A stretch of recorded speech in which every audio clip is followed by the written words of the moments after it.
நெஞ்சத்திலே தூய்மையுண்டோ இயேசு வருகிறார். நொறுங்குண்ட நெஞ்சத்தை இயேசு அழைக்கிறார்.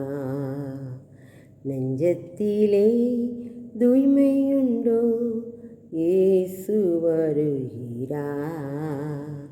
நொறுங்குண்ட நெஞ்சத்தை இயேசு அழைக்கிறார்.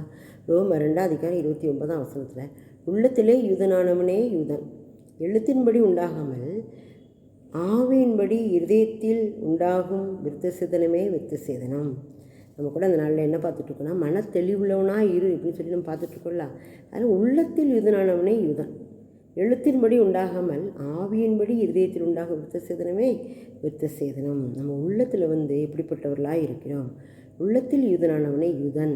வெளிப்படையான சடங்காச்சாரங்கள், வெளிப்படையான ஞானஸ்நானம், வெளிப்படையான காரியங்கள் எதுவுமே காணிக்கை கொடுக்கறது, வெளிப்படையாக நம்ம ஆலயத்துக்கு செல்வது, வெளிப்படையாக நம்ம ஆராதனை செய்வது, வெளிப்படையாக நம்ம பாட்டுகள் பாடுவது எல்லாமே வெளிப்படையாக செய்யலாம். ஆனால் உள்ளம் எப்படி இருக்குது? உள்ளத்திலே யூதனானவனே யூதன். நம்முடைய உள்ளம் தெளிவுள்ளதாக, பரிசுத்தம் உள்ளதாக, ஆண்டவர் தங்கும் ஆலயமாக இருக்கிறதா என்று நம்ம ஆராய்ந்து பார்க்க வேண்டும். அதான் ஆண்டவர் வரும்போது தான் உள்ளத்திலே யூதனானவனே யூதன். பேருக்காக யூதன் அப்படின்னு சொன்னால் யூதன் அல்ல, உள்ளத்தில் சுத்திகரிக்கப்படணும், உள்ளம் கழுவப்படணும். இயேசு கிறிஸ்துவின் இரத்தத்தினால நம்முடைய உள்ளம் கழுவப்பட்டு இருக்குதா?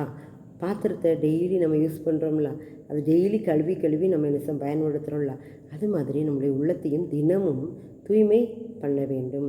இயேசு கிறிஸ்துவின் இரத்தத்தினால ஒவ்வொரு நாளும் நம்ம உட்கார்ந்து ஆராய்ந்து பார்த்து நம்முடைய இருதயத்தை சுத்திகரிக்கும் போது அங்கே தூய்மையாகிறது.